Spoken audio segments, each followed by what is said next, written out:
నాలుగు దిక్కులే నువ్వే దిక్కని మొక్కే నాగమ్మ నీ బంగారు కాంతుల చల్లని పడగల దీవెనలి అమ్మ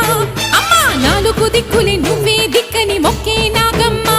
నీ బంగారు కాంతుల చల్లని పడగల దీవెనలి అమ్మ నమ్మిన వారికి నాగుల జాతికి అమ్మవు నీవమ్మ పసుపు కుంకుమ పడతుల కొసగే దేవత నీవమ్మ మా ఐదవతనమునకు అభయమునిచ్చి అండగా ఉండమ్మా చల్లని చూపుల నాగమ్మ మా పిల్ల